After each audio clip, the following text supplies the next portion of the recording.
All right. So we're going to move that and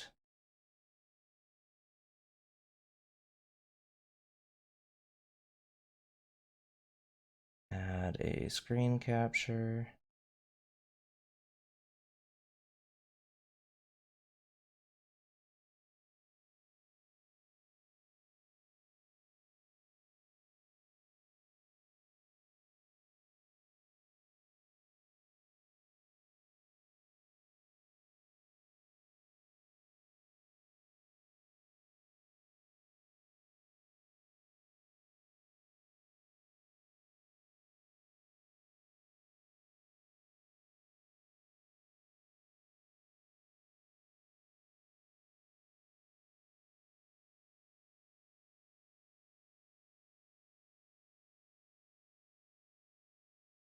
Like I'm gonna I got everything and like everything was super cheap. I got some Thai chili, so I'm gonna make it like spicy pancetta, and I'm gonna probably do some like dumplings with it. I'm excited. Can one of you guys pull up my stream and tell me how Yeah. it looks on camera? I'm Hold looking on. at it right now, and it looks way better than it did last week. I It love does. the layout. All right, hang on. It looks really good. We gotta talk about the. So yeah, I think, I mean, and you just wait till you kind of see what Foundry looks like. We need better fun buttons, though, like the bit buttons. Yeah, that's all stuff that I need to get on top of, you know. Foundry is like when I saw that and I said that to you, I was like, this is the best looking thing ever. It looks But so much better. like I'll show you what Foundry looks like right now. Because we don't have any viewers quite yet anyways, so. Sounds good.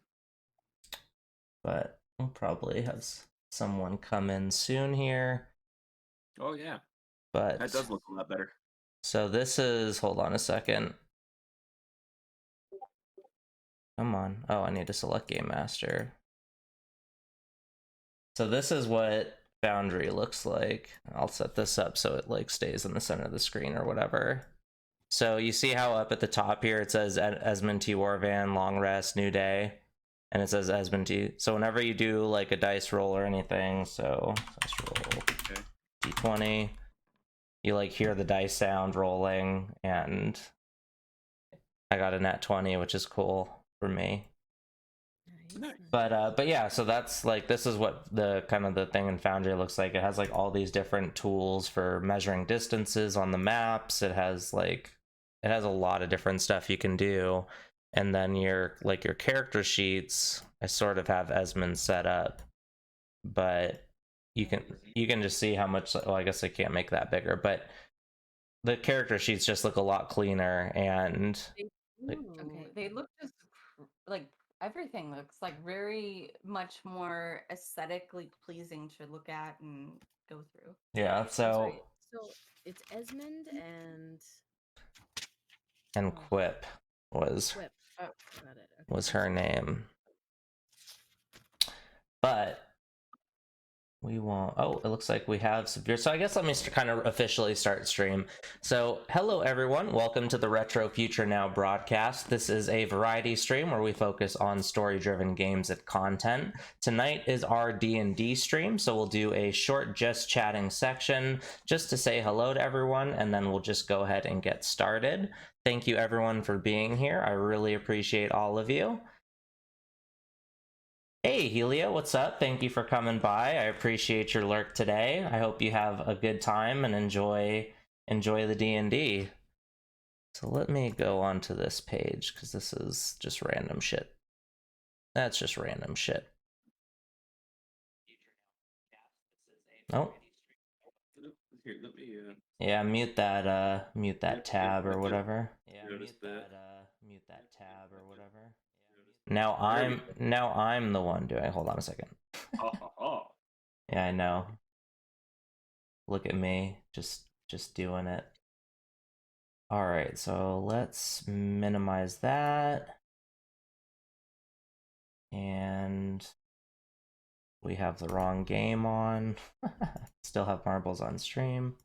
Let me change that to Dungeons and Dragons. All right.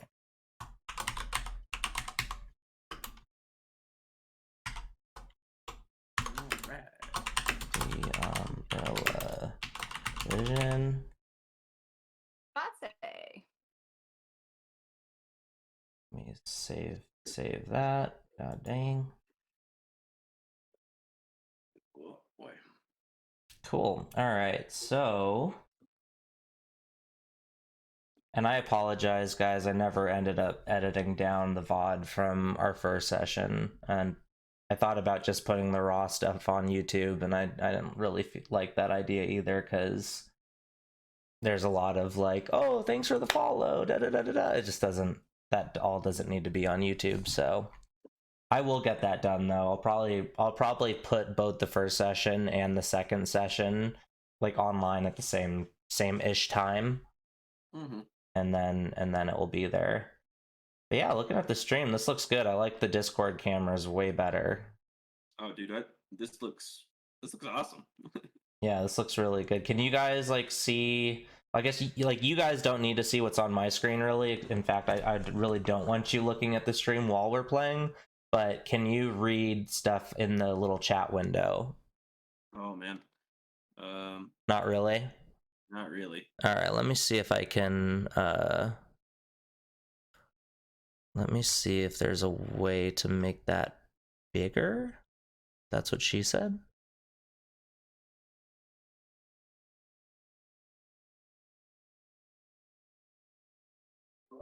Well, that works sort of. And we can zoom out on this.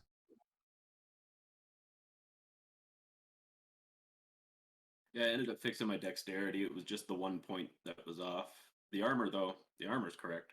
Okay. Yeah, like I said, we'll figure all that out. Can you read that now?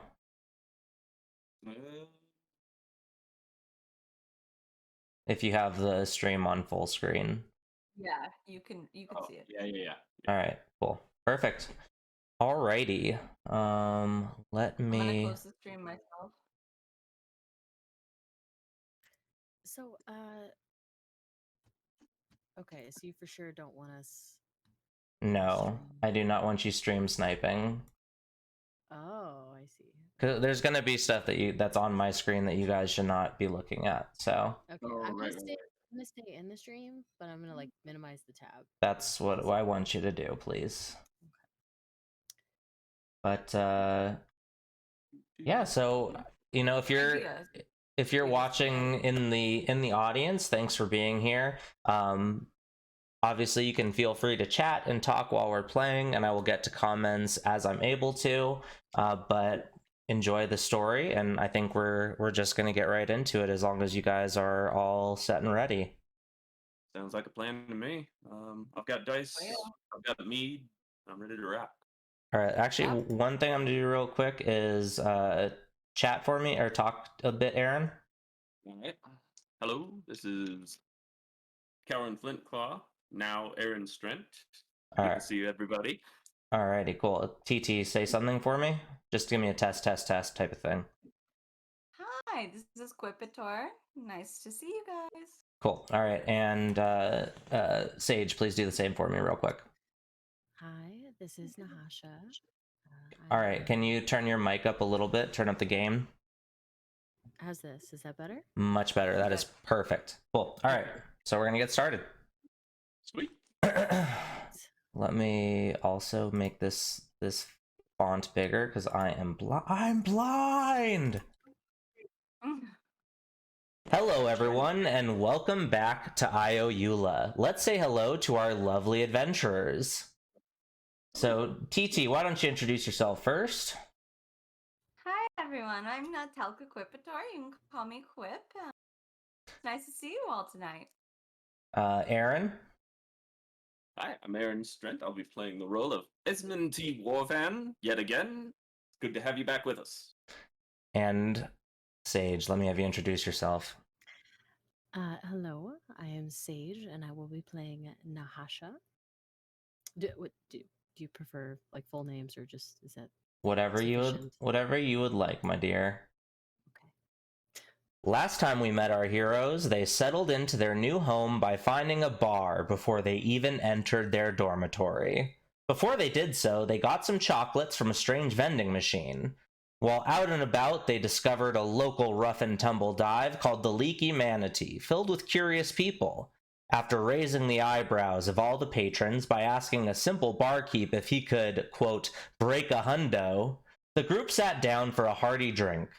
Upon a successful play to steal a random man's hair, Nahasha's eyes were caught by the man, Sir Albertus Quintificon, who had a mission for them, to trap a wild beast or two that would be delivered to his friend's bachelor party, all to boost his friend's confidence so that he might duel him in exchange for his estate.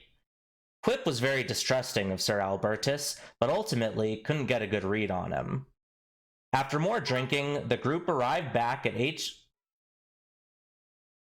Jinx, thank you for the 1100 bits. That's really awesome of you. Thank you so much. After more drinking, the group arrived back at the HQ to find the place empty with the exception of the library. As Quip tried to peer in, a librarian came out from the restricted section and closed the library for the evening, but not before Quip spied a few interesting books. Getting to their dorm room, they discovered a corkboard across the way with an archery team tryout poster on it, as well as a note taped to the door of their dormitory from their new reporting officer. After some doing, Nahasha and Quip moved their bunk bed, and Calren curled up on the floor, ignoring his bed altogether. The group laid down to sleep. The next morning, the trio embarked on their very first official business after getting some breakfast. They were tasked with babysitting a very special dog for Lady Mona Kevingstead, a local noble who was meeting with the finance minister. While out, they were tasked with procuring a few items ordered from a local vendor by the lady. On the way, they stopped at a curious shop owned by a goblin named Ronk who traded for valuable items, but only one he wants. The adventurers, seeming like a sturdy bunch, were told by Ronk that he would be in touch with them when he knew what he wanted to procure. In the market, the group picked up the order for Mona and were subsequently attacked by what appeared to be an old man. This old man accused them of working for, quote, the wrong side, referring to Lady Kevingstead as a bitch many times. Through broken common, he tried to get the adventurers to hand over the dog. When they wouldn't, magical disguises faded away and revealed 4 adolescent trolls who appeared to be under some type of mind control. Unfortunately for the adventurers, the adolescent trolls proved to be too much and almost killed the whole party. If not for Lunch Lady Doreen, the group would have met their fate. As Quip, the last of the group, fell to her death, she saw the Lunch Lady appear out of the panicking, fleeing crowd. She procured a flaming orb with red feathers surrounding it in orbit, said something about the last phoenix egg and a life for a life. She then pulled out a gun from her apron, with the other hand shot herself and the 2 remaining adolescent ogres. After all this, the adventurers popped up, and that's where we will begin, but in another world, far away from Ioula. There was a lot going on, but now as you fall towards the hard cobblestones of the market, the last thing Quip hears is Doreen's voice saying that serious things are afoot at the Umbrella Division, and the faculty are not to be trusted. Except,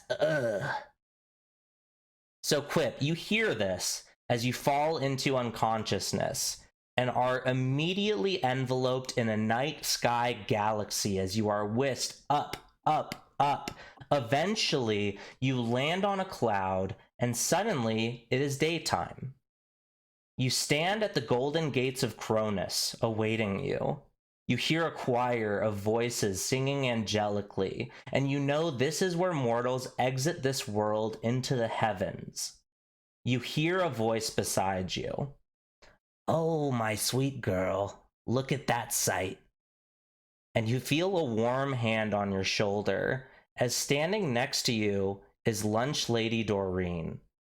She looks at you with a smile and says, well, it does look as though you've lived a very holy life and you've reached your final resting place.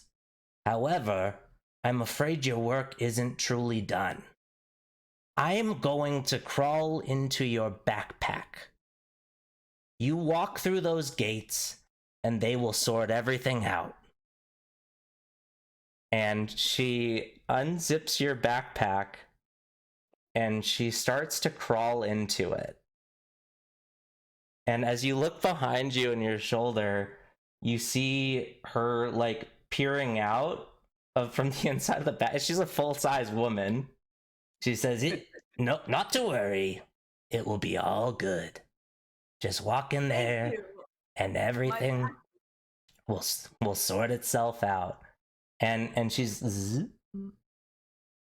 so as you walk through the gate, you see Ifara herself, and she glides up to you, and she says, "Whip, I have known you your whole life, and now I finally get to meet you. You get to see me face to face. This is great." And she hugs you. And although she's a stone maiden and her skin is cold, this is the warmest hug you've ever received. And as she hugs you, you start to feel your backpack jiggle around and unzip. Ifara clearly has her eyes closed as she hugs you, and Lunch Lady Doreen slips out of your backpack. Only loud enough for you to hear it, she says, "Don't tell anybody." And now that she has passed the threshold of Cronus, she just books it inside. Ifara said... Like a little fancy woman. Wanky. So Ifara says, "Here's the thing, Quip. We checked, and it isn't your time yet. Furthermore, I want to tell you that you're destined for great things. It's obvious that you care about your friends, and I think that's cool as heck. Knock them out down there." And everything flashes and your eyes open, but we're going to stop right there. We're going to go check out another place. Esmond, you snap into a dim forest in twilight. Not wakefulness, but some pale, strange consciousness. The leaves fall with faint screams, and blood runs from the bark of the trees around you. Then you see the ground beneath you, and you hear a voice beside you. It's one of the adolescent ogres, but he's disguised as that old man again. His eyes are occluded and milky. He says, "Wow, lots of powerful feelings here." His eyes start to glow red. He says, "I think I have some unfinished business." Esmond! And you snap to. The last place we are going to visit is a small area engulfed in flame. We see nothing else, but we hear things. The sound of a rumbling, hellish engine approaches and stops, and we hear a voice. Hasha? Nahasha, can you hear me? Is this thing on? Where's that voice coming from? What's wrong, sweetie?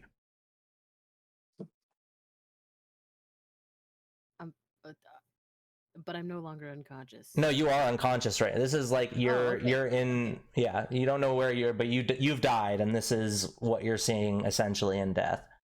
Okay. What's going on? What is this? Is this hell?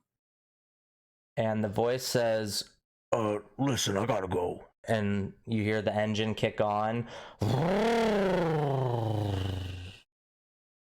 and you snap up. Now, after waking up from death, seeing the marketplace in utter chaos with vendors still hurriedly packing their belongings and Lunch Lady Doreen dead on the pavement. Our heroes fled the scene into a nearby ghetto, and this is where we find them now. Hey Vaughn, what's up, dude? Thank you so much for coming to the stream. Oh my god, did you hear an actual car engine in here? Yeah. So am I having a steampunk dream then? Like, what's the level of technology in my near-death experience? So hang on a second. Thank you, Big Mama Lisa, for the follow. So you don't. All you could see is abyssal flames all around you. Oh, okay. So you didn't see anything. You just heard a somewhat familiar and loving voice talking to you, but very quickly have to go for whatever reason. And you saw this you heard this in your death. On a scale of 1 to 10, can you describe how attractive the voice was? Just for Nahasha's benefit. Roll an insight check. Okay. Nahasha's benefit. Okay. All right. It's just for science. 13. So Nahasha, you think about this voice, and you realize that you've never met your father. Oh, we're going that way. Okay. All right. So on the way back to HQ, well, actually, sorry, you guys still need to get back to Lady Mona Kevingstead's house with these items that you've been able to fortunately keep safe through this massive battle, right? So the dog was still tied up to the post, right? You guys took the dog. I recall you guys took the dog. You managed to gather the items that you left by the dog. Dog was like essentially guarding the items. Luckily, the dog is still there, has not gotten away in the kerfuffle. But on the way back to Lady Kevingstead's house, you guys left the marketplace in a different area than you entered it. So you're now passing through this lower class cobblestone neighborhood of row houses. It's eerily quiet. Quiet enough that you notice an interesting clattering sound. You approach a group of youngins kneeling on the sidewalk, playing a dice game on top of a small metal bucket on your right. They are all dirty and look unbathed, wearing hemp clothing and cheap sandals. They are engrossed in their game, and one is loudly insinuating that one of the others is cheating. As you all move around them, Nahasha, you hear one of the children calling out to you by name. And you realize you don't hear the kids arguing anymore. In fact, everything is entirely silent. Is the child male or female? You don't know yet. You guys were, walking around them. Maybe you looked over, but I would say that they're androgynous, I guess. So you feel this odd sensation after you hear this voice call out to you. And you look over as time around you fractures and the movement of everything becomes glitched and jagged, moving back and forward quickly, seconds in time. So as you look towards this voice, one of the children whose back was to the wall facing the street is now standing and staring at you. His hair blows about his head as though he was standing in a strong wind, and his eyes are completely neon purple. You blink, and when your eyes open again, standing in place of the child is an old crone, eyes shining with the same light. An owl flies to her shoulder, seemingly from nowhere, and looks at you with piercing orange eyes. Both the owl and the crone seem to speak in unison, in a deep voice that emanates in chorus from their mouth and beak respectively. But you can't make out what it's saying, and try as you might to make sense of all this confusion amongst the unintelligible droning of this voice, strange images start flashing in your brain. You see, and so I'm going to give a little DM tip here. This is one of those times where you probably want to take some notes, if you can. Okay. So you see a gleaming white monolith rising up out of the ocean, waves crashing against it. The image flashes. You feel great anger inside of you, but the emotion doesn't seem like yours. You're quickly traveling through miles of subterranean tunnels in almost pitch darkness. That image flashes. You see a crystal orb. A crack forms along its center, and it subsequently shatters. That image flashes. You see a baby holding a small golden bow with heart-tipped arrows. He draws the bow back when suddenly the skin and muscle tissue start melting from its skeleton, and it falls to the floor. The image flashes. You see two great warriors from different lands clashing, tired and bloodied, surrounded by raging war. That image flashes. You see 10 beautifully ripe, untouched peaches put into the ground, covered in dirt, and soon after, a disgusting black vine snakes its way up out of the soil and starts branching out and covering the soil entirely. And then the droning voice becomes clear, but it's not one you recognize whatsoever. And it says, "Beware of the beguiler, beware of the actor, beware of the emissary, beware of the mountebank." So I'll repeat that. When the voice, it says, "Beware of the beguiler, beware of the actor, beware of the emissary, beware of the mountebank." You blink, Nahasha, and when you open your eyes, everything is completely normal again, and you are standing there gawking at three kids playing a dice game, and your coworkers have now walked probably 5 paces in front of you.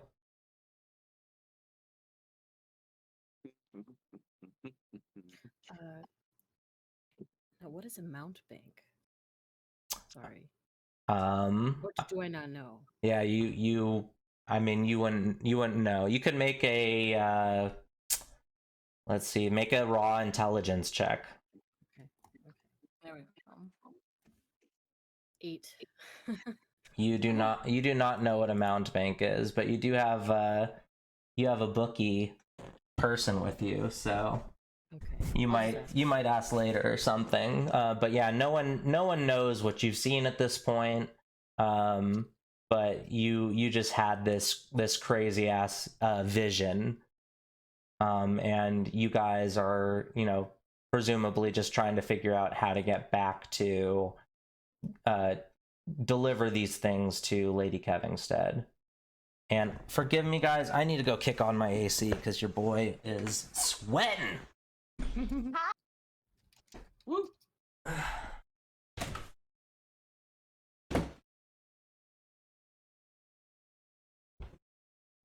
Yes, let's just get back at the thing, give back the items, and we'll be fine, right? And then we'll never speak of this again. This is fine. Do This that is fine. just to get Now, get rid of it. now just wait for me to start shivering. All right, so anyways, so do you do anything? Sorry, Nahasha, do you do anything? Are you gonna tell? Yes, if possible. I would like to ask my fellow companions. Did you see that? What? See what? Quip, did you see that? No. You didn't just see anything. I saw something weird, but nothing that you're explaining. Not Did just you now, but a little while ago. you didn't just hear that child speak? Well, they were No. yelling about something earlier, but I wasn't I paying heard attention. children, but they weren't speaking to me. They were just yelling. What? Okay. All right. Strange.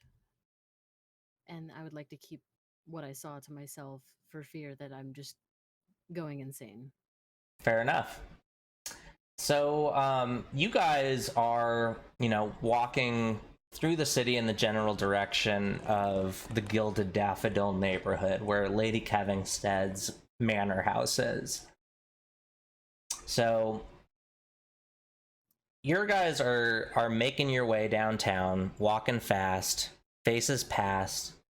You're homebound. No, I'm just kidding. Yeah. Sorry.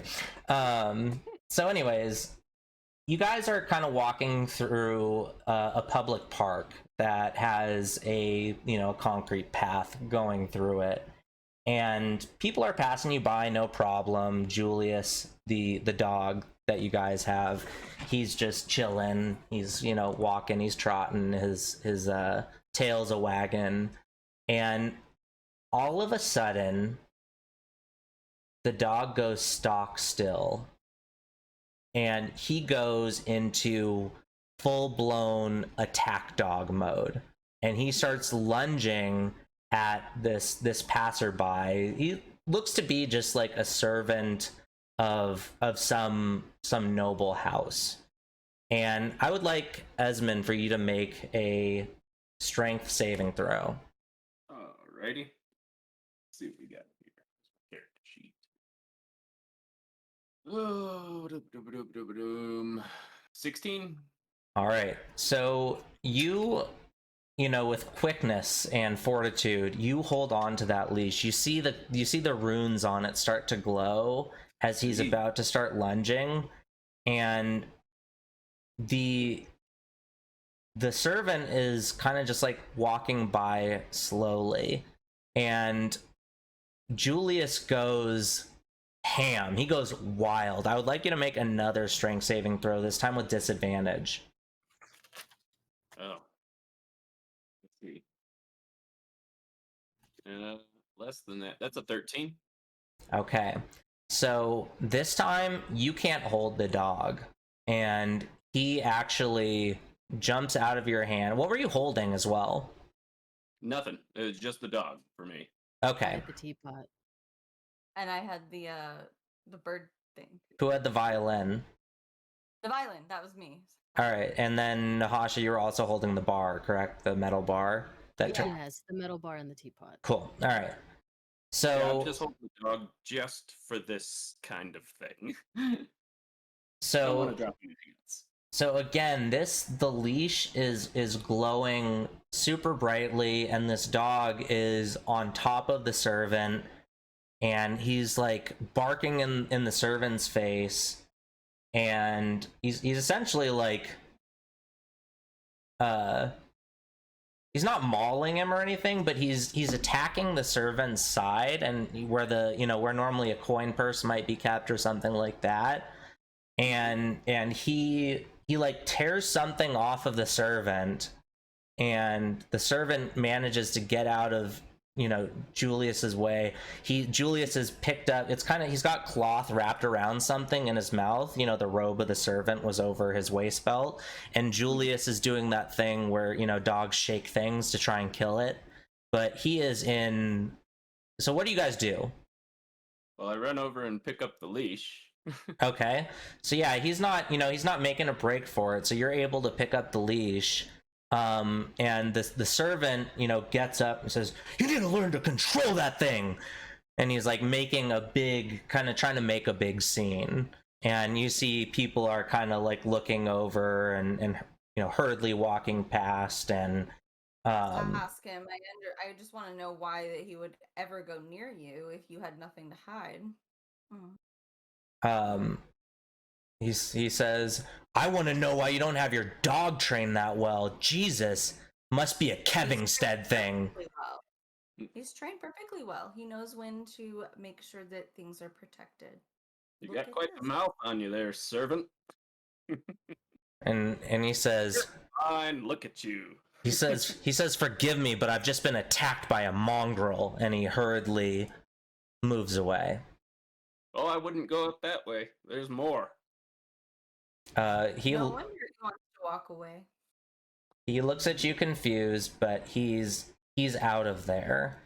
So so Julius has now, he basically killed the thing, he dropped it. So there's there's a piece of cloth, and essentially like he tore off this guy's waist belt that he would have things tied to. Okay. Well, so you want to check this thing out? Okay. Is it all right if I walk over and pick it up? Yeah, so you want to investigate this?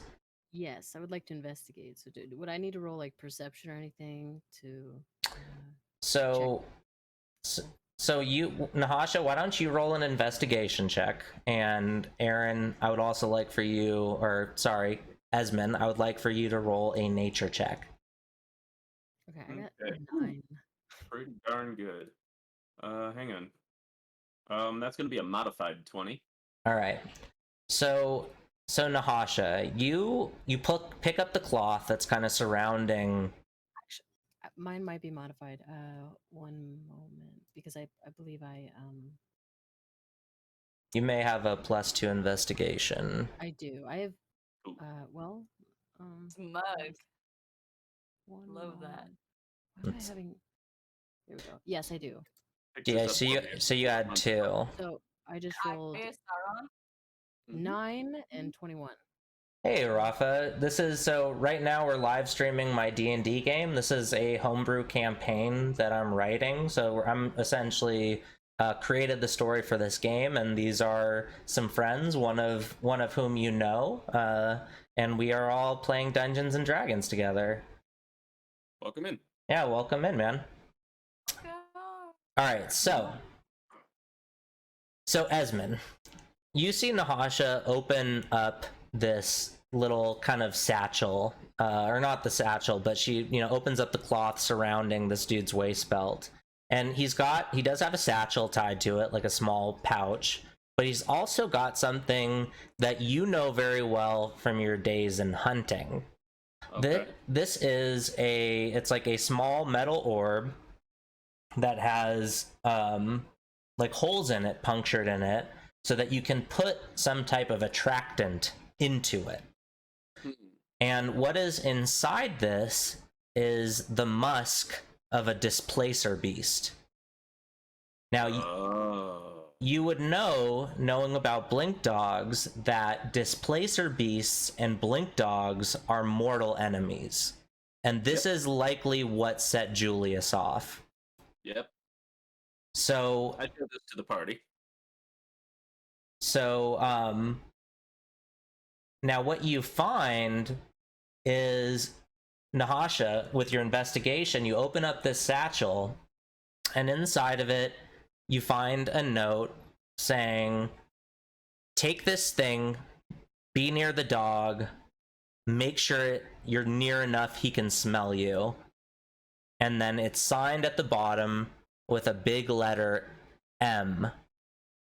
Has this man already disappeared? Yeah, he's gone. Okay, he's gone, and there's no way to find him at this point. Okay. Yeah, he you can understand now why he was trying to get off quick in a hurry, but also kind of make a bit of a scene. This appears to be like typical noble house politics. Right. It's more trouble than it's worth, I'll give you that. But money. We need some. So you guys managed to, again, keep the items you're carrying safe. You managed to hold on to Julius, and you guys are all back on your way towards the Gilded Daffodil neighborhood. When you get there, the guard recognizes you. It's the same guard that was there earlier, and he kind of lazily lets you in. And you guys make your way back to Lady Kevingstead's manor house. Is there anything you guys want to talk about on the way as you're kind of walking to the end of the Gilded Daffodil neighborhood? So, if anyone comes to bother the manor about the dog, this would count as evidence against such claims as being attacked. So, what do we want to do with this thing? I also share the note that I found in the satchel with everyone. Okay. Ooh. So they know. Mm-hmm. It seems suspicious. We're gonna have to probably be on our guard a bit more. I agree. Perception. I don't think they have been enough. Perception. Yes. 21. Is there anything around? Probably not in the manor. So you guys aren't at the manor quite yet, but one thing you do notice with that perception check is that this neighborhood is very Stepford Wivesy. Like, you don't really see anyone around, except there are, you know, gardeners manicuring hedges to look like whales and other animals. You don't see people really driving around or riding around in automated carts or anything like that. It's just this very, very quiet area.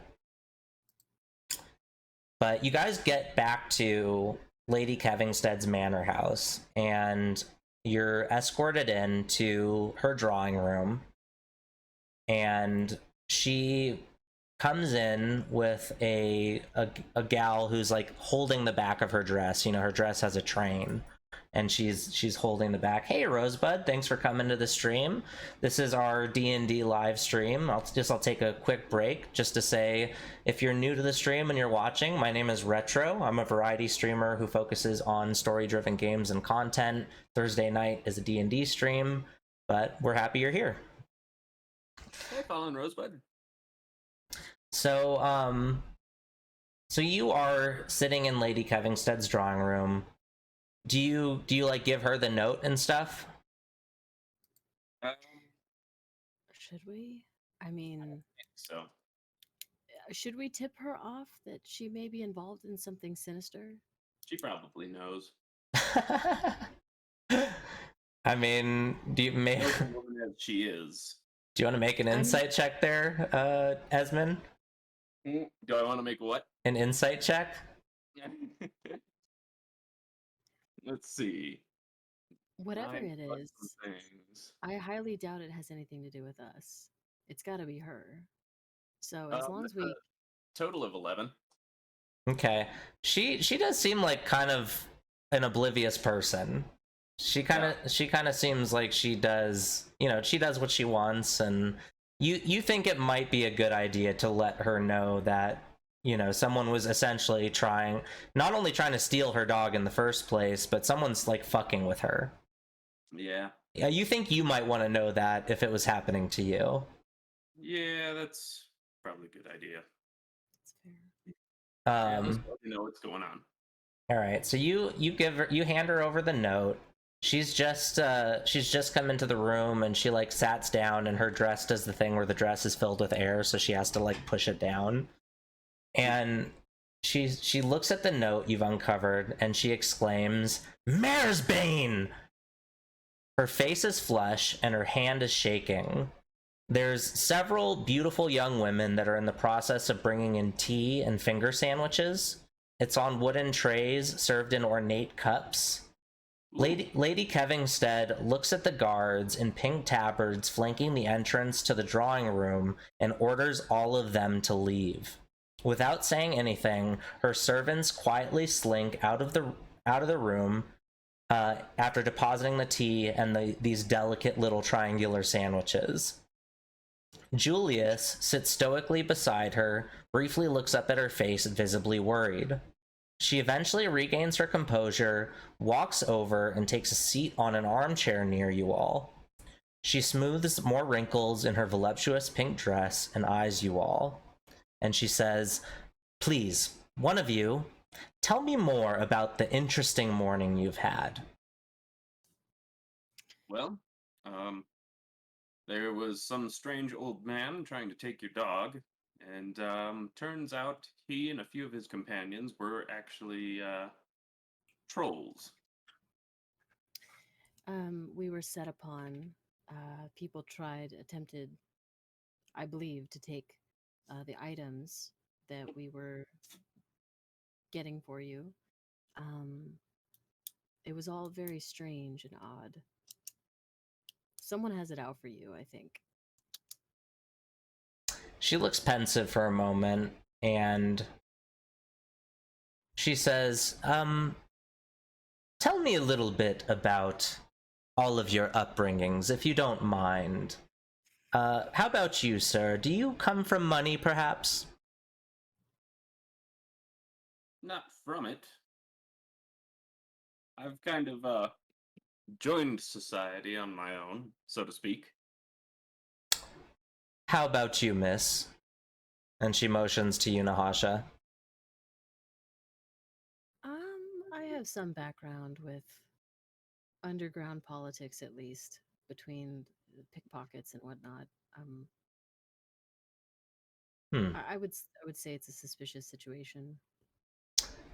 Well, To elaborate for you, I can get back anything you need that's missing. Yes. she says, no, it's not such things as that. It's more that I wanted to perhaps know that you might understand how old money can sometimes work together. Tell me, can I trust all of you? Point and purpose. Yes. I'm a very trustworthy person. Let me grab out some dice. I actually pride myself on how trustworthy I am. All right, you guys take 1,000,000 damage. You're all dead. No, I'm just kidding. We're done Not with this. again. Again. Not again. All right, so she goes on to 13. She goes on to give you some information. She basically tells you that there is a feud going on between her family and the Maresbane family. It's a young feud. Up until very recently, the Kevingsteads and the Maresbanes were allies and close friends. So they both came to Sevalia, and a pact was formed between the two families, and a wedding was going to take place between the two youngest of the two families. But the date of the wedding came and went, and the only thing that changed was that Runa Maresbane disappeared entirely.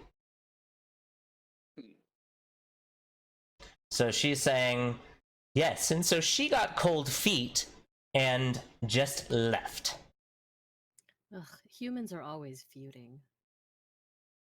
So the thing is, Esmond, you know the Kevingsteads. The Kevingsteads were from Borea in Lemstyre, and the Maresbanes were from a different nation altogether. So you're kind of familiar, in passing with the Maresbanes, but you know the Kevingstead family, not personally, but they are one of the main noble houses in Lemstyre. Right. So, do you guys have any questions for her about this?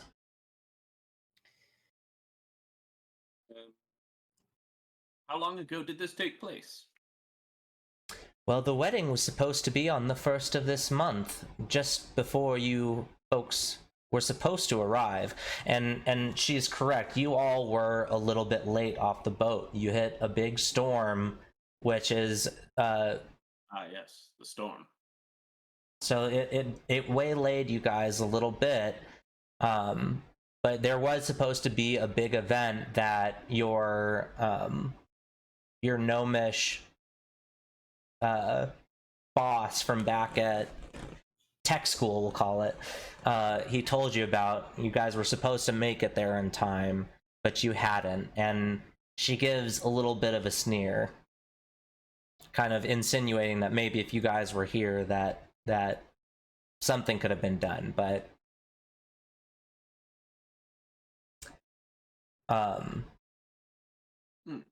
And as a general rule, we are attempting to fix these issues.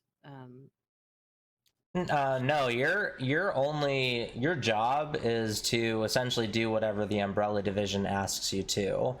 You don't have any vested interest in the Kevingsteads or the Maresbanes for that matter, outside of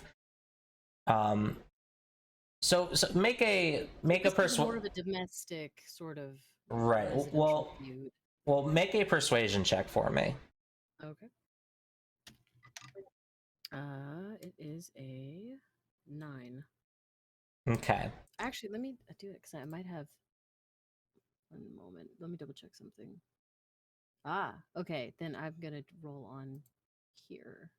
You can 13 and 21. So 13 would be the number we would take. What I was gonna say is, if you want to roll with your dice and just add your modifier to the dice roll, you don't need to roll on roll 20 because roll 20 is a shitty dice roller. So 6 plus 9 is 15. Okay. So she looks at you and she says, well, we were supposed to have this union give credibility to Sevalia. We would form a new noble house, grant clout to the two families, and then I could finally go home to Lemsteyer, tie the new nation to the older one. It would help establish new trade routes. There would be a host of benefits. Instead, we are both stuck in Sevalia, the Maresbanes and the Kevingsteads, and back home, tensions are rising between Boria and Jezariel. The king and queen of our respective nations have told the matriarchs of each family not to return until a union has been formed.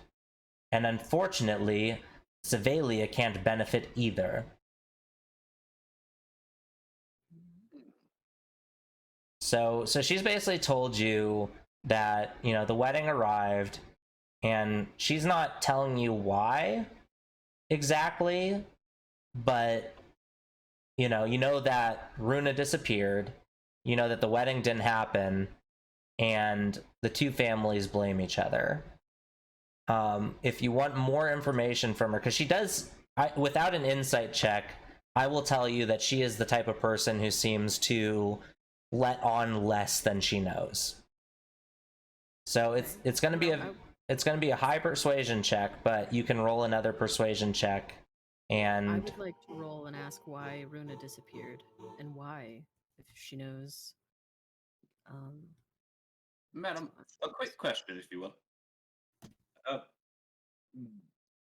Is there anybody that would have been out to harm both of your houses prior to this wedding? Rolled an 18. So 1 second. Memi Dimanandi, thank you so much for the follow. We appreciate you so much. So unfortunately, that persuasion check is not going to be good enough. But she does say, look, none of this is really my business to tell. You can go speak with my son Matthew. He's running our jewelry shop today, if you really need to know the whole story. But shame on the girl for disappearing on the day of her wedding. Typical Maresbane. Interesting. She said Maresbane before, so something. This has something to do with, like, Specific. odd. Why would Maresbane have a vendetta against this woman? I'm just thinking. Well, they're both of their families are now mad at each other because the wedding didn't happen. Right. Okay. What if we get Matthew's side of the story, then? Shall we take our leave? She says, before you go, I do have something for your trouble. I believe you have some items for me. Did they get damaged in any way? No, I've got my teapot and my bar here, and I hand it over The to her. violin, I'll put it back in the case for you. Thank you. So she like snaps her fingers, and a servant comes in and takes the item. He like awkwardly takes the teapot and then drops it. No. Well, I gave it over. It was my fault. And the teapot, no, this is like the one servant was trying to carry all this stuff out of the room, and as they go to open the door, the teapot just falls out of his arm and crashes on the floor, and she looks over and just starts laughing. How dare you try and take all these things together? That's coming out of your paycheck. What? Your not servant is clearly a blunderous oaf. Indeed, and she hands over a bag of gold to you guys. It's not us. She was saying to him. Well, thank you for the gold. We appreciate that so much. So Might we know where to find this jewelry shop? She says, yes, it's downtown on Main Street. It's right across from the Maresbane establishment. I see. You So- got it pinned? So she tells you where it is, and she's kind of making to leave. She says, I'm pleased. I'm a very busy woman. Do you need anything else from me?" No, we have taken up enough of your time today. All right. So I will ask before you guys leave. Do you have any questions for Mona that you want to ask her? I do. All right. Before I go, I just was wondering, do you enjoy what you do? What do you mean, darling? I just was wondering. You seem very happy in your position, and I just was wondering, do you enjoy it? Oh dear, I enjoy my life very much. I do miss home dreadfully, but outside of that, I am very fortunate for my position and stake in society, and I am not too foolish to see that for myself. But really, I don't do all that much. Just a little bit of this here and a little bit of this there. I appreciate all of your time today and the hospitality you've given me and my friends. I hope you have a great evening. She says with zero feeling, "Of course, let me know if you need anything." And she gives you a fake smile. As well. Good night. I would like to whisper to Quip. I don't like her. Make a stealth check. Okay. Neither do Let's I. see. 10 plus 4, 14. She's spicy and she's rude and she doesn't appreciate anything that we've done for her. You just barely percept her eyes like widening a little bit just as you say that, as quietly as you can to Quip. But you guys are escorted out for post haste, quickly, whatever. You guys are escorted out of the building, and as you guys walk out the perfectly manicured courtyard, I would like you guys to all make a perception check. Let's see. Alright, I got. I totally forgot how to use this. What do I do? 11. So 11? on your character sheet, it will. Yeah. Click perception, right? Well, you can do that, or you can roll your dice and add +4. Either one you prefer if you don't have dice out. So you got a 15. What did you get, Nahasha?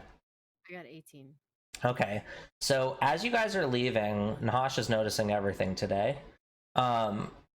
You see a large snake slithering away into the brush away from Lady Kevingstead's manor house. It has these bright purple markings on it.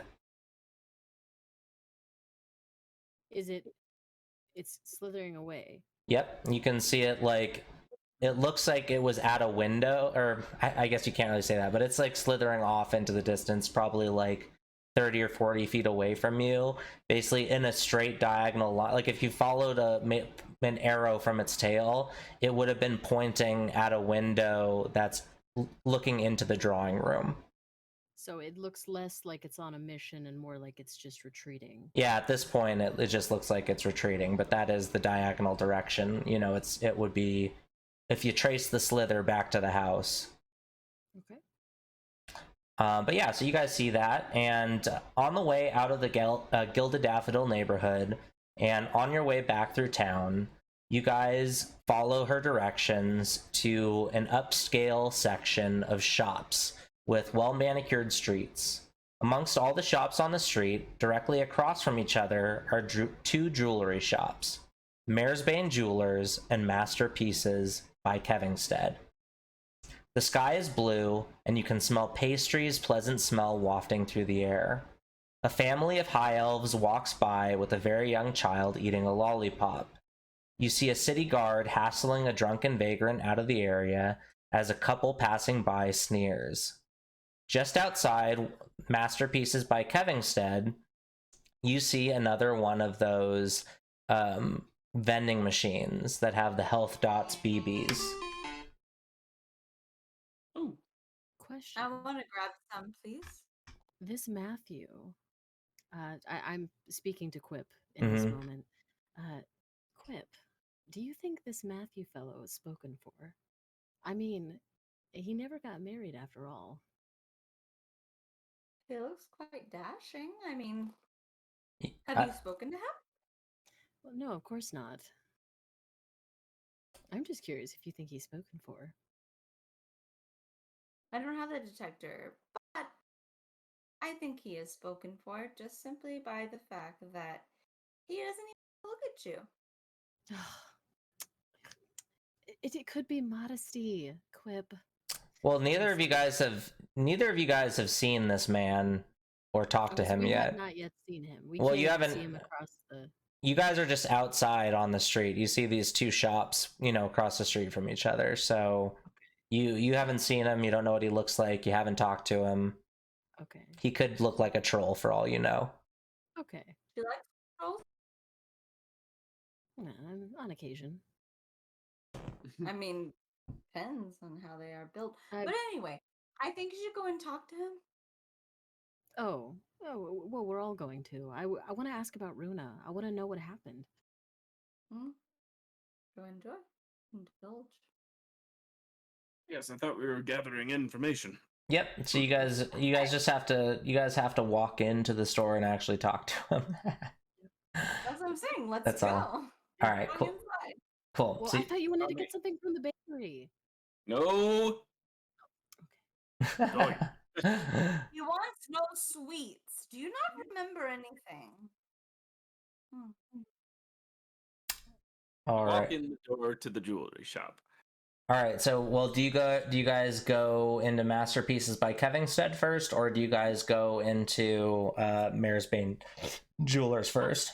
I go into vote. masterpieces. I vote Yes. we go see Matthew first for information. All right. So you guys walk into Masterpieces by Kevingstead, and the shop inside is super nice. There is a ton of jewelry in there for sale, all extremely expensive pieces. I don't think that there's like anything in the shop that's worth under 10,000 gold. And inside you see a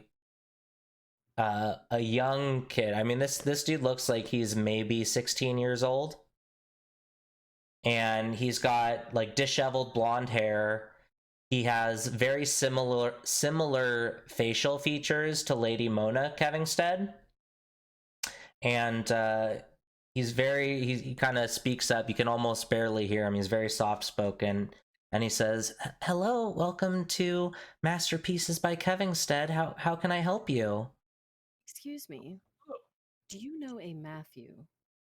Well, that's me. How could I help you? Oh, soft spoken. Okay. We actually know your grandmother. It's his mom. Oh, it's mom. I'm sorry. Yeah. We are actually acquaintances of your mother. We just came to ask you a few questions if you have a moment.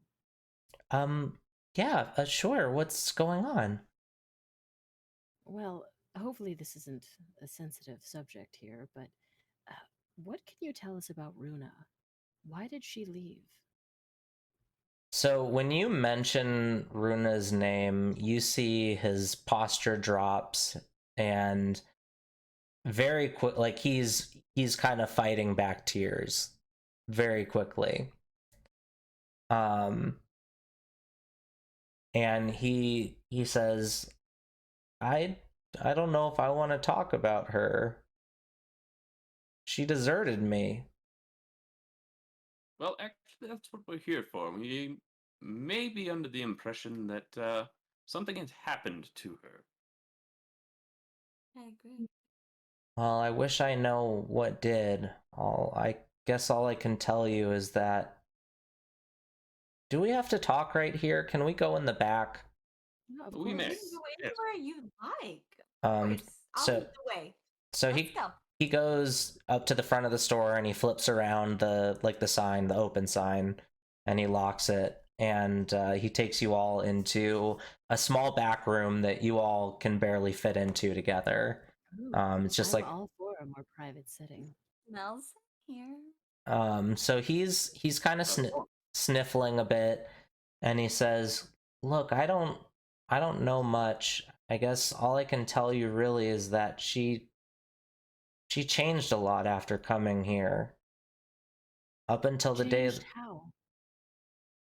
like just her attitude, I guess. Like she didn't seem like she was excited about us being together forever, and I loved her so much. I don't know what it was. She only seemed to change with me in my company, and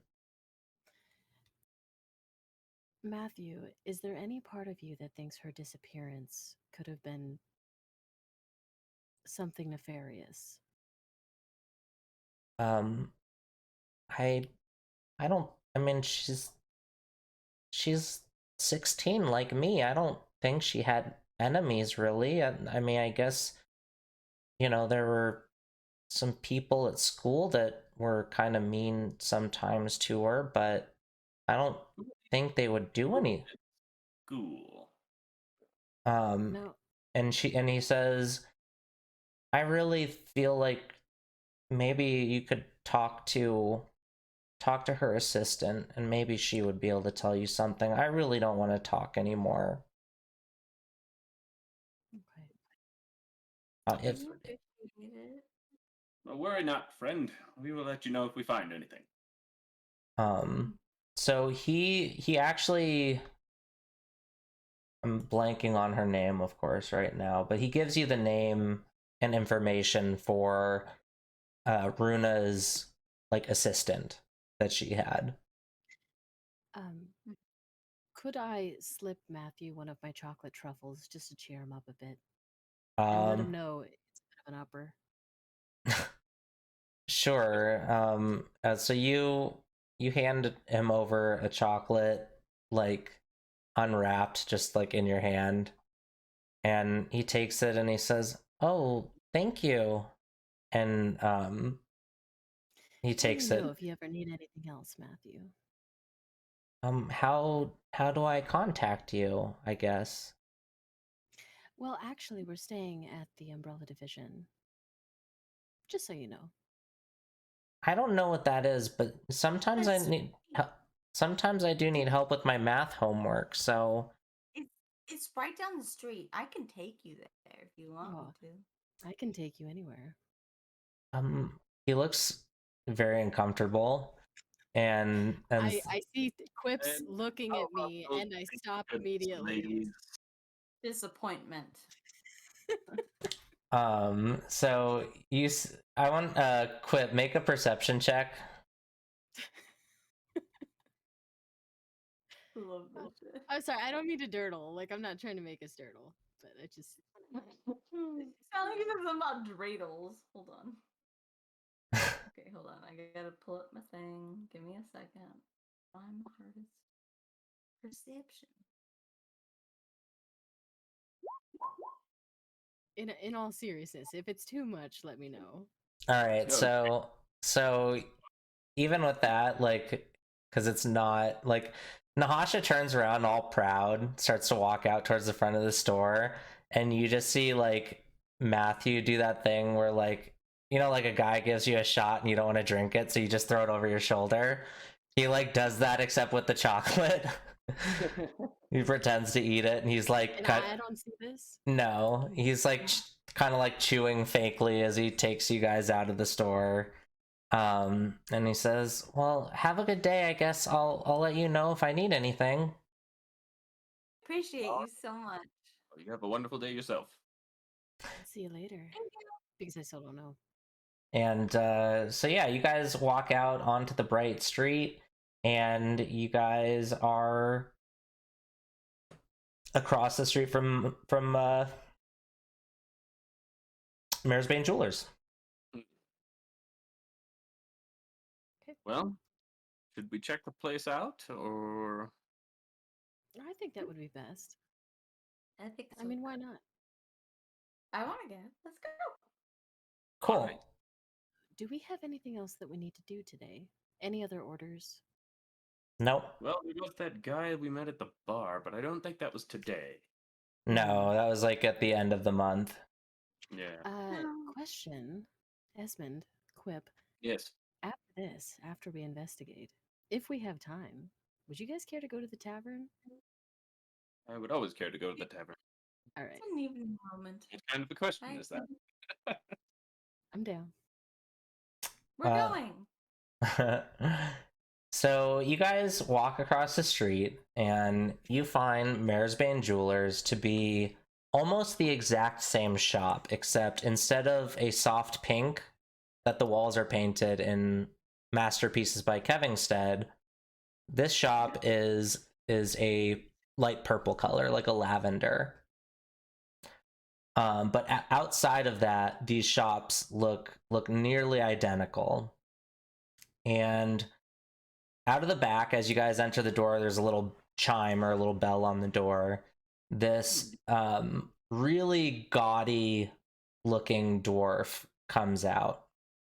And he's like got a silk shirt that he's wearing, and it's like unbuttoned down to here. And he's got big gold chains. And he's got a big ring on every single finger. And you can smell his cologne all the way from the door, from the front of the shop. His cologne is like smelling up the entire store.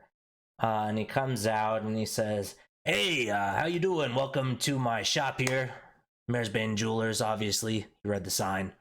Can I help you guys out with you? I don't mean to be rude, but you don't really look like the jewelry wearing type. I appreciate your design, but hello. But I will say, you look like you got good taste, so that's something." Oh, we Thank- have fantastic taste. So he introduces himself as Larry Maresbane. Interesting. Larry. Excuse me, Larry. Could we see your wares? Of course. What are you looking for? I would like to take a look at your pendants. Okay. He says, "Well, I just got some new stuff in here. You might be interested in some of this." No. And No, Larry. I'm more interested in the dark pendants. The well, enchanted pendants, if you have any. hey, lady, this isn't a magic shop. We just sell jewelry here. I got some black diamonds over here. If you're looking for the dark, we got some brown diamonds over here.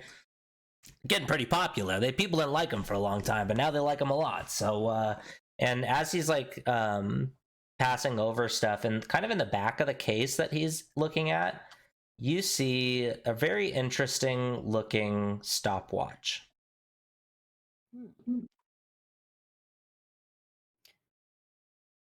I would like to go over and investigate the stopwatch.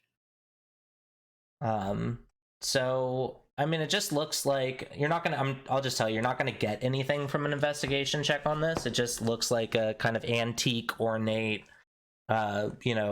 gilded stopwatch. It has a lot of cool filigree on it. It just looks like an interesting piece that catches your eye. Excuse me. How much is this stopwatch? Oh, this old thing? I couldn't let it go for any less than 10,000 gold. I took it in a trade for some things. Got a crystal for it, a dream crystal. Got a few pendants here. This one over here that we got it on a trade. A similar one, not that exact one. I had to give the one that I traded for it away, obviously. But I had to trade some things for it, so it's unfortunately it's pretty pricey. It's only for the right buyer. You know what I mean? Interesting. I sort of would like to pull Esmond aside. Yeah. Esmond, I've What's got up? about 100 gold on me. I'm gonna try and steal it. I mean, About, this is in a case. It's like in a glass case. Oh, okay. None of. I mean, this is like a jewelry store. Like they have security measures. I'm not like I know you want to go around stealing everything, Nahasha, but I'm telling you that this is a ostensibly real world that you live in. You're not going to be able to just do anything and everything. You can always But I try, fair. but this would be Minor like illusion, dancing lights. I'm just saying. I'm Yeah, I mean, I've got weight. Nahasha, please. We are dealing with some of the, top brass of the families of this entire country. I That's would fair. advise that maybe we at least hold off while we're living here. Oh, very well. You know, old habits die hard and whatnot. I I understand, was but gonna look out the window by myself. Goodbye. so she goes off to look at different jewelry. Quip does. You find a whole section with like holy symbols, like not like magical holy symbols, but holy symbols nonetheless of different gods and whatnot. There's like a whole section of the jewelry store with like, I won't say bedazzled, they're like actual nice high-end jewelry, like platinum, with gold and all this kind of stuff. So there's a lot of sparkly stuff for you to look at as well. And he says, sorry, go ahead. Sorry. No, you're So fine. I was excuse me, Larry. Just out of curiosity, do you have any bits or baubles for say under 50 gold? He looks at you and he says, like if you wanted to put something on layaway, you could put down 50 gold and then start paying it off. But I'm sorry to tell you, hon, we don't have anything cheap here. Okay, very well. Sorry, I was just curious. Oh, it's okay. I mean, feel free to look around. It's always good to have dreams. You know what I mean? Anything else I can help you guys with, or? I'm okay. I You're nice think to look at, though. You have a shiny head. He takes a cloth handkerchief out of his pocket and he goes, "Oh, am I shining?" And he like dabs the top of his head, and It's like bait. It's an example of growth. it's good luck, I hear. I I like the agree. goblin's personality. he's like a dwarf. He's a full dwarf. Oh, a dwarf. Yeah, he's dwarf. he's a dwarf. This guy, so Ronk, the goblin, owned that other shop you guys were in. But this guy, this is Runa's father. Right. Okay. Like he introduced himself as Larry Maresbane. So I would like to subtly ask. So, as I'm, pretending to look around, so Larry, you've got quite a business here. Do you have any kids? he goes, "Well, I used to have 6. Now I only have Really? 5." And he looks sad. 5, you say? Now, are they sons that would perhaps inherit your business, or daughters? He says, "Well, that's kind of a weird question, but I guess no harm in answering. Most of them sons, yes, but my youngest, my daughter Runa, she's the one I lost." I'm I sorry to see. hear. Oh, that's awful. What happened? If you don't mind Love me that. asking, Make a persuasion check with advantage. okay, so I got You roll in. Pretty. Did you roll in that?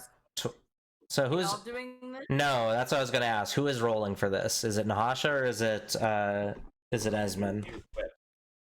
I thought Quip and I were talking to this guy. Oh, I'm Quip sorry. no, Quip I thought Quip had gone off, was looking at like holy symbols and all that. So yeah, it was pretty much you and Nahasha or Esmond that was talking to Larry. Gotcha. Okay. So you'll have to, like I said, I was going to give you either one of you advantage because essentially one was helping the other, but only one of you is rolling two d20s and taking the higher number. I do get +6 for persuasion, Esmond. All right. Just Sounds cool. Okay, so Nahasha, roll two d20s, add 6 to them both, and take the higher of the two numbers. Okay. Six. It fell off the table. Okay, I had got 6 plus 12. All right, now roll again. Okay. I think this is a loaded dice or something because I've gotten 6 3 times in a row. 6, 6. Nice, beautiful. So Then 12 because plus 6. So what was your specific question to him? If you don't mind my asking, Larry, whatever happened to her? So he says, well, we came out here to build our lives even better. We're not doing too bad. I'll be honest with you. Not bad at all. But she was gonna get married to the Kevingstead boy, and he like nods up across the street towards Masterpieces by Kevingstead. And he says, I'm kind of old school. I'm not the most in touch. But after my wife passed away, I tried to be more involved with the girl, but I'm clueless. I'll be honest with you. All I know is before the wedding, she started eating a lot of sweets. I figured she was starting to become a woman, you know what I mean? But she was eating all those Health Dots BBs, a lot of those. And he points over to the vending machine next to Masterpieces. He says, I'll be honest, I wasn't too in touch with my little girl. I loved her very much, but like I said, I'm pretty old school. I don't understand feelings and emotions and all that. But yeah, you might talk to Lyra. Lyra was Runa's personal assistant. She was the wedding planner. They were good friends. They went to high school together. Now, where could we find this Lyra? Why are y'all so interested in my business? Done fucked up. To be honest, we are It's very interesting how you become so successful. That's all. here to investigate a missing persons case filed by someone anonymous. So, That's kind of weird. you'll be fine. You'll be fine. So anyway, So I was wondering, though, if you had more information. he says she's really active down at the high school. She's head of the social clubs down there and all that. So you might go over there. Now the thing is, so I was blanking on the name. Matthew gave you guys Lyra's information already when you guys were talking to him across the street. Right, but I was just trying to get more information know from that. his side of things to figure out if the father, if maybe she was upset before she went missing, to see if like maybe. Well, he had so any- he's told you pretty much that he's like out of touch, that he didn't really talk to her about what was bothering her ever, but he did say that she seemed to be upset, that she was eating a lot of sweets, that he thought basically that she was on her period. That's what kind of dad he is. So obviously very loving, very wealthy, takes care of the family, but he's more of a, he has 5 boys. His dwarf's culture is like all about the boys, really. Even the girls have beards, so. But yeah, so he's a widower, obviously. He said his wife died at some point, but yeah, that seems to be, says, unless you guys really have any, burning questions you need to ask me. This has already been kind of weird, and I got business to attend to. Yes, we're sorry to have disturbed you, sir. But thank you for your help. We'll let you know what we come up with further along in the investigation. Cool. And I ask Esmond and Quip, so you guys want to go to the high school? Would they I thought still we be were going open to to? the bar. Well, Of right, but course. I just what time is it? Because It's I'm not sure of the time. it's getting later now, and you guys still haven't yet reported to your commanding officer at the HQ. Ah, yes. We do have to go back. He was back by 2 o'clock, wasn't he? Yes. So Yes. he presumably he's back because it's probably almost 5 now. So it'll take you a bit to actually get back to HQ. Well, let us go speak with our new employer. All right. Sounds good. So by the time you get back, it is about 5:30. You're walking towards the HQ and you pass by a newspaper boy on the opposite side of the street. He shouts, "Tragedy on the pilgrimage! Gnomish oracle dead! Read all about it in Glario's Morning Sun! 1 copper!" Excuse me, boy. Could I have one of those papers? I take out 1 copper. "Of course, man!" And he throws you the copper. So he throws you the newspaper, and you can smell fires burning from the smoke coming out of the industrial smokestacks surrounding the Umbrella Division HQ. Now that you've got your paper, are you guys ready to head back in? I'm ready. I believe so. Fine. Alrighty. Definitely. So you all make your way through the halls, and as you do, the most wonderful smells of food that you've ever imagined hit you in the face like a ton of bricks.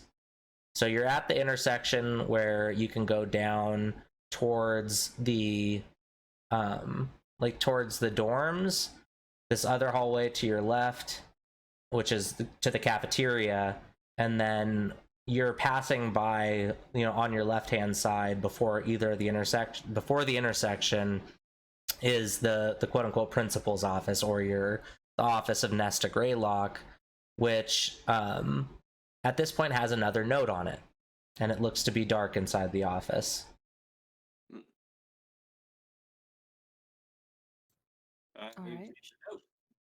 So as you get closer up to the door, you see it just says "to the only employees" on it, or something of that nature. You guys aren't the only employees, because Lunch Lady Doreen and Patrilda the Fried Conjurer, but it's addressed obviously to you guys, and it says in that very chicken scratchy handwriting, "I waited until 5 for you guys to get back. I'm normally out of here at 4. Why the hell were you guys so late? Why am I asking this question in a note? Please come to my office tomorrow morning." So you guys take that note, and yeah, what do you guys do? Seeing as we've already missed him and need to wait until tomorrow. Tavern? Tavern. All right. Alrighty. Move our way.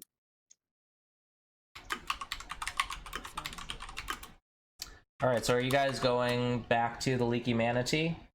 Yep. Mhm. Alrighty, hang on a second. See if I can find this.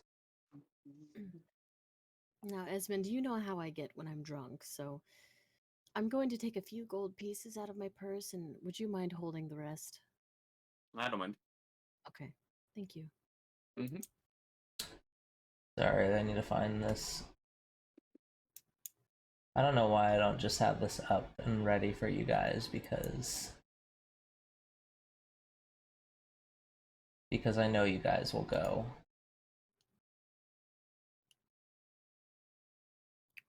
You know I'm going to drink. Yeah. Mm-hmm. Alrighty, so you guys head on out. Good lord. You guys head on out and head over to the Leaky Manatee. Ooh, Mm-hmm. first round's on me. Ooh. Alrighty, so So you guys get in there, and Reverti, the bartender, he's like, "Hey, you guys want to start another tap?" Well, you know I do. Excellent. Excellent. All right. How many drinks do you want? 3 mugs of ale, please. All right. Yeah. And he turns around and he uncorks the keg. He doesn't have like a tap on the keg. It's literally just him like uncorking it, waiting for the glass to fill, and shoving the cork back in. And he turns around, he sets one down, he does this 3 times to give you guys your ale. And yeah, so you guys are looking around, and again, this place is busy. You see some of the same people before that you did before. You don't see Sir Albertus in here, but yeah, you see like Now, let's talk. 17 on perception for any unsavory types. I mean, As even though I- there's humanity and they're all unsavory, I do know that, but like unsavorier than the unsavory types. You know what I mean? Well, so you see the barmaid. She looks friendly and busy. She's just a human woman. She's running around helping people. You see a lordly looking bloke. He looks like he's judging everyone in here. The same Knoll bouncer is here. You see this woman, a dwarven woman, you saw her last time as well. There's and then you see like a gnomish child that's actually cleaning the fireplace.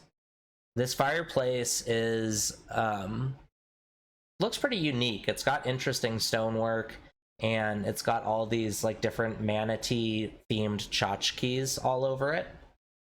But you see him over there cleaning it. There is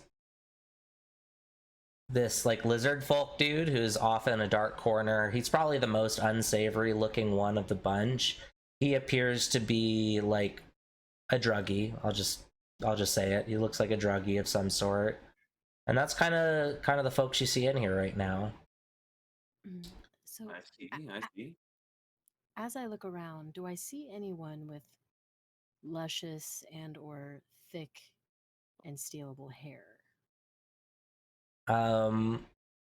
So the only person really, I guess the dwarven woman, she has a nice beard, and her hair is like tied. She has like a bandana on the top, and you can see her hair is coming out of it, but it looks like kind of dirty and matted.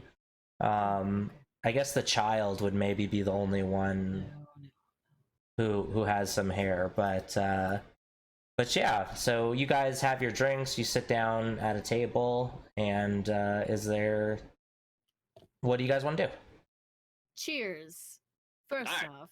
Cheers. Ah. Cheers. That was quite a Everyone big look quip. at the group chat if they can, please. What? Say again. Look at the group chat for a minute. Okay. It's kind of important. Okay. Just Oh, okay. Alrighty. That's all right. We can. yeah, I'm really sorry. I haven't had service with this person, and she's like about 30 miles out, and she's got a whole trailer of stuff. So Okay, I'm let's. gonna apologize very, very. I'm so sorry. That's I all just right. have to go help this person. That is all right. Ida is really intense, but either way, I love you guys. Do you have to leave like right now? Yeah, I've got to go and meet her on the highway because I've got to pull her trailer. Okay. All right. Well, in that case, we're gonna wrap up, and we will do something else. So, I'm so sorry. No, you're fine. So I that's okay. If life happens, I'm sure everyone would forgive you. It's really bad. But either way, guys, just make sure your family is safe. I'm so sorry. Just remember. It's all good. Yep. Just remember, you owe us, all of us. No, I'm just kidding. No, that's okay. I do, but I appreciate you all, and thank you. I'm sorry. She just messaged me, and I didn't even see it, and I was 30 minutes out from messaging, so I'm hoping I'm gonna get there soon. But thank you guys. I love you. And next week, I think we should just do like a good amount of time. I will be free. I promise. I love you guys. All right, word. See ya. No, I'm sure. I know Sage isn't even feeling that well and stuff. So I'm fine with that because I wasn't feeling well earlier today. Love y'all. yeah, we can do something fun on stream. If you want to hang out, Sage, we could also play some Jackbox or anything. Yeah. You don't need to own the game for that or anything. So, but anyways, let me. Sorry, go ahead. I am quite tired, so I'll give it another maybe 10 minutes. No, and you're I'll fine. Probably sleep. Cool. All right. So, well, anyways, everyone, sorry we have to wrap up a little short tonight. That's all right, though. We will continue this story next week with our heroes in this interesting tavern. But we'll do something for the rest of, we'll do something else for the rest of stream. So let me close that window, and we can close that. Actually, I'm gonna take a quick 5-minute here, but I'll yep. be No, that's in what. stream. That is what we're gonna do. So everyone, this will be a great time to go use the restroom or stretch or take that cup